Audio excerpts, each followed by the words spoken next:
Santa.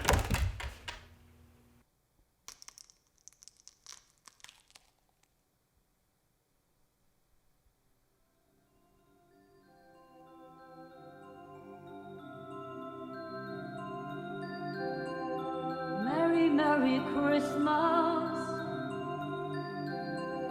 Don't change, kids, stay with us.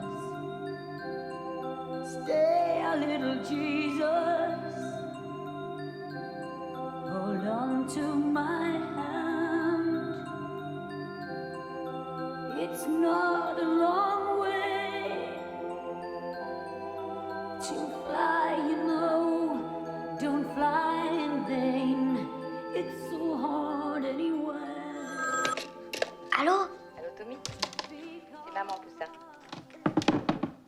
Qu'est-ce que tu fais encore debout? Tu attends pour voir le Père Noël, hein? Ouais.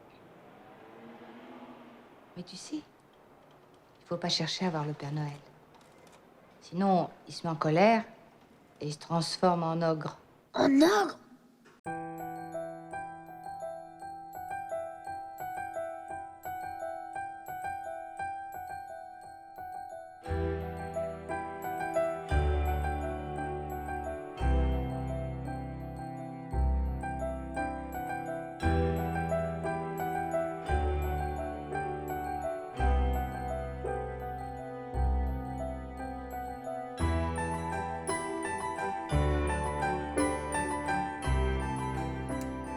Happy birthday, Christmas! Joe, why do you have to cry to become a man? Why does he have to cry to become a man? This movie is basically Home Alone in France, but it became before Home Alone, I think, right? Yes, it did, and the director of Dial Code Santa Claus insists that Home Alone ripped him off and may or may not owe him some money.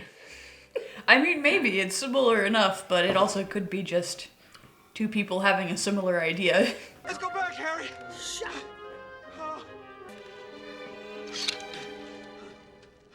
Hey guys, check this out.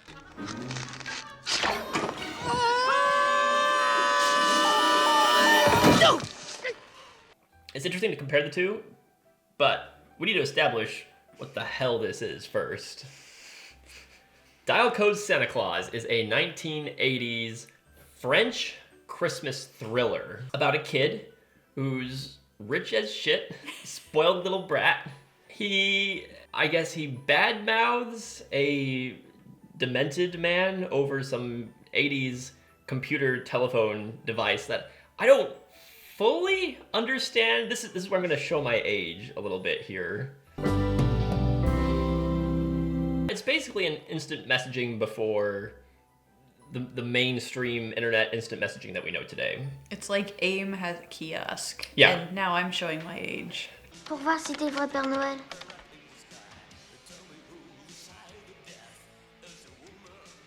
Te fâche pas, hein, je te crois. Tu devrais arrêter de parler à ce type. Il y a dû y avoir une interférence, c'était branché sur une messagerie du même centre serveur. And he pisses this guy off. So the guy goes to the mall, the toy store, where the kid's mom works. And Essentially, the plot line of the movie is that the little boy really wants to get video footage of Santa Claus. So he's setting up security cameras all over this giant mansion of his, and he has like these tracking devices and all these gizmos. His mom tells him before he leaves, she says, you should not stay up and try to see Santa Claus because... Non, il se met en colère et il se transforme en ogre. By complete coincidence, this mentally disabled man decides to stalk the boy while dressed in a Santa Claus suit on the night of Christmas Eve. And it's a home invasion movie where he sets Home Alone traps to basically catch this evil Santa Claus guy.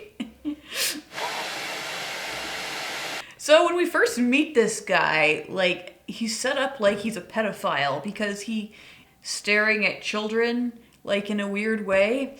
There's all these kids like playing a snowball fight around him, and he gets caught up in it and he gets mad, but then he like keeps trying to get close to children, so it's really creepy. And I was like, oh man, his whole motivation is that he's just a pedophile. But then I was listening to a commentary with the director, and the director's like specifically says that he's not. Lui, spontanément, il n'est pas malsain, il n'est pas dans un truc, c'est pas un truc sexuel, c'est un truc comme si c'était un peu un retardé mental. Donc lui, en fait, il cherche la compagnie des enfants parce qu'il a juste oublié qu'il n'est plus un enfant. That actually he thinks he's a kid in his head. Now I'm realizing that this is the same as the Scarecrow, except that the Scarecrow is a good guy.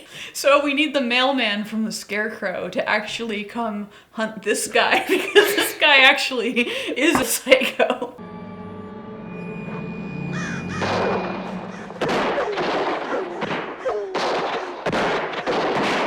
But then it does make sense, because in the end of the movie, when he catches the kid, spoiler alert, like you think he's gonna murder the kid, and then he actually says something like, "Tag, you're it," and then like runs away. J'ai gagné. Et t'as perdu. Maintenant, c'est moi qui me cache. C'est toi qui t'y colle. D'accord? So I've watched this, I think, about 3 times so far. First time, went in cold, knew nothing about it. And I was trying to figure out what the guy's motivations was. Because I just kind of figured that he was just a crazy home invasion guy trying to kill the kid. Not really any motivation there. Just, crazy killer in the house, stalker kind of movie. And that was why I got confused when the guy did let him go initially, because I thought, wait, you got the kid, why are you letting him go? But then I watched the interviews with the director, and rewatching it again in the context of, oh, the guy is just, he thinks he's a kid, or he just wants to bring joy to kids. That's why he dresses up as Santa Claus, because he wants to genuinely surprise the kid. He comes down the chimney. The guy also is just dangerously messed up in the head. J'aime pas ta tête. Toi, t'es pas le vrai Père Noël. Mais qu'est-ce que vous faites? Mais vous êtes fous ou quoi? Tu sais, papy, je me demande si le Père Noël il existe vraiment. Puis Napoléon, les hommes préhistoriques, tout ça, ils ont existé vraiment aussi. Alors, si je comprends bien, tu ne mets pas seulement en doute l'existence du Père Noël, mais l'histoire de l'humanité tout entière, hein? On n'a pas de preuves? Mais si. Tiens, les hommes préhistoriques, par exemple. Eh bien, on a retrouvé leurs dessins, et quelquefois même leurs squelettes. Mais au Père Noël, on n'a pas retrouvé son squelette au Père Noël. Ah ben non. Le Père Noël n'est pas mort. Ah. Gramps. I love Gramps. No, not Gramps, it's Pee-Pee! Papy! Papy! Papy! Ça va, papy?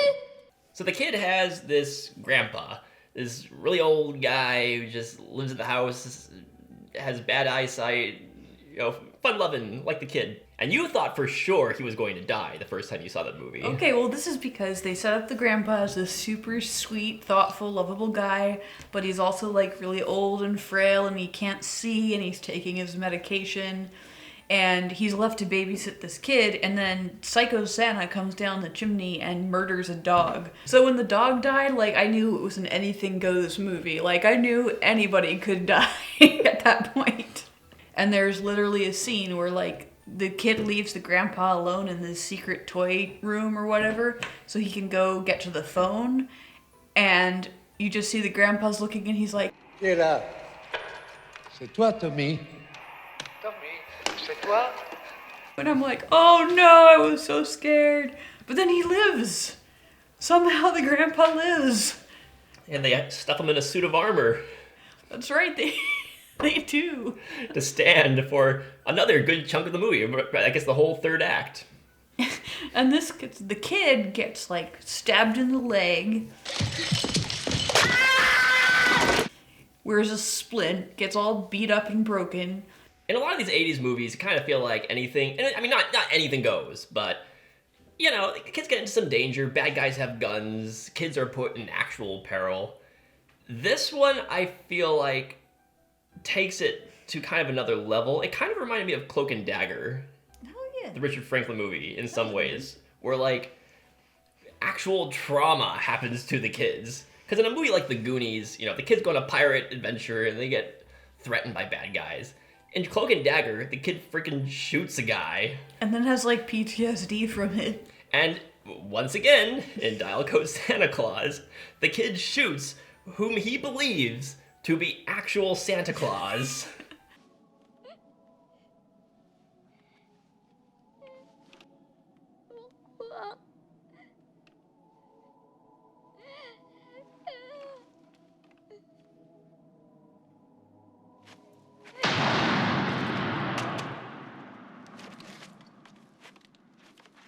At the very last scene, he's sitting by the body of the dead Santa Claus, and you hear his mom's voice saying, Faut pas chercher à voir le Père Noël. Sinon, il se transforme en ogre. So this kid thinks that he's killed Santa Claus forever because he turned him into a troll. So yes, this movie technically has a happy ending, but I love that it just kind of ends on this real dour note. Just because the main character lives doesn't mean it's a happy ending, Joe. C'est ma faute, maman. J'ai voulu voir le Père Noël.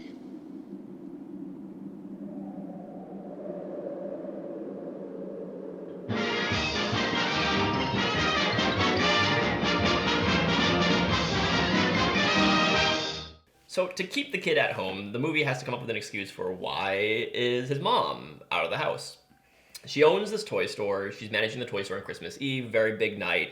So she works late that night. But then at a certain point, she's off the hook, and the guy she's working with is like, just head home, it's fine. Non, écoute, je fais les comptes et je prépare l'argent. Et toi, tu vas prendre ma voiture, tu vas tranquillement passer Noël chez toi avec ton petit garçon. So she does. She starts driving home. At which point, she takes the longest car ride to get home ever. I don't know how far away she lives from the toy store, but it takes her a long amount of time until the movie eventually has her car break down, or she gets a flat tire or something like that. So it has a reason to keep her away from home even longer. But I did feel it was a little bit... Je suis très inquiète parce que j'appelle sans arrêt chez moi et ça ne répond pas. Ça ne répond pas non plus chez les gardiens. Je suis sûre qu'il est arrivé quelque chose. Est-ce que vous pourriez aller tout de suite au manoir, s'il vous plaît? What are you gonna do? You're not gonna have her go on vacation and forget her kid. Like, that would just be stupid.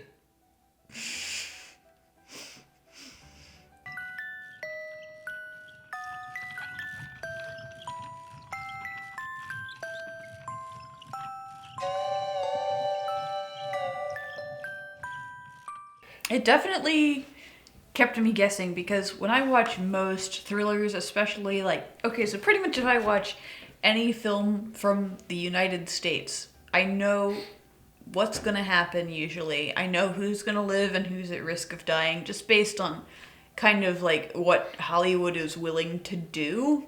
Because Hollywood doesn't usually kill dogs in a family action movie kind of thing. Once they start going into foreign films, I don't, all bets are off. When we were watching, Rare Exports and Scandinavian Christmas movies, I was there's, naked old men running around here. I don't know what's gonna happen.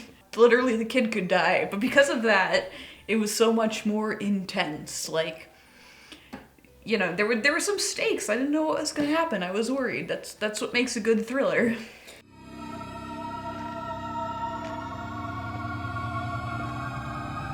And the movie is very well shot. The director was talking about in interviews about a lot of the effect shots. They built a big model of this castle of a house the kid lives in. And the way they shoot it, they do some really cool effect shots with the cameras, doing these flying shots. And it's kind of got this blue glow to it, and it uses shadows really well. So the movie is very dynamically shot. I'm just thinking of that intro with the kid suiting up like Rambo. They do all the quick close-ups, and it's fun, it's engaging.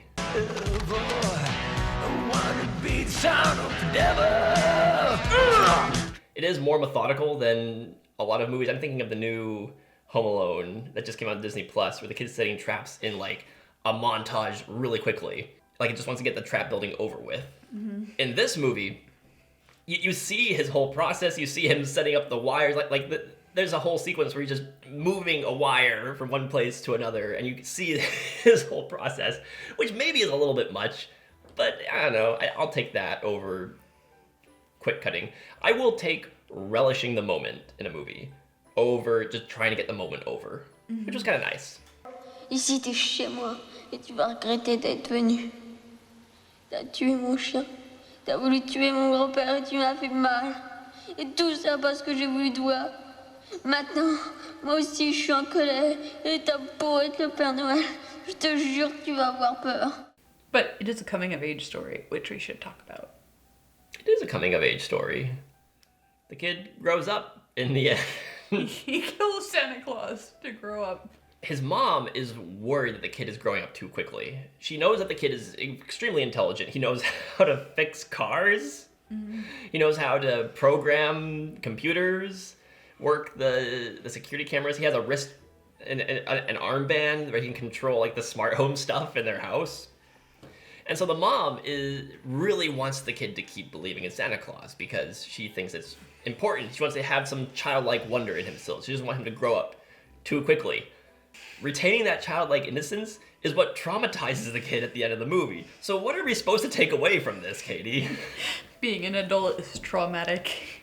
Que Thomas croira plus longtemps au Père Noël. C'est normal, il va avoir 10 ans. Et alors? Moi, j'ai cru au Père Noël jusqu'à 11 ans et il croira au Père Noël jusqu'à 11 ans. I love this movie. It's part of my it's in my Christmas annual viewing now, along with Die Hard, Elf, and now Fat Man. Fat Man. Some kids with a deer rifle put 2 holes in the sleigh, one in me. All I have is a loathing for a world that's forgotten. I think, so this is what I would, there's certain movies that I will only choose to watch willingly if it's with the first time with someone who's going to give me a really good reaction. Because, those reacts YouTube videos?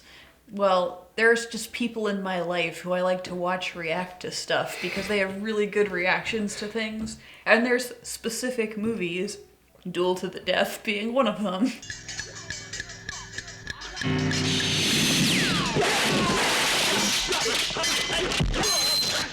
That I just like to show people, so where they're watching the movie, I'm just staring at them, watching their reaction.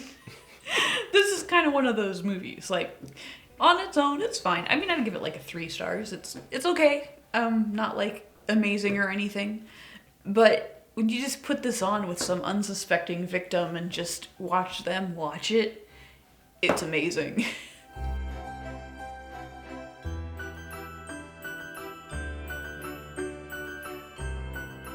So there's another video. We got another video out. We're 3 for 3 the past 3 months, I think, something like that. Yeah. Yeah.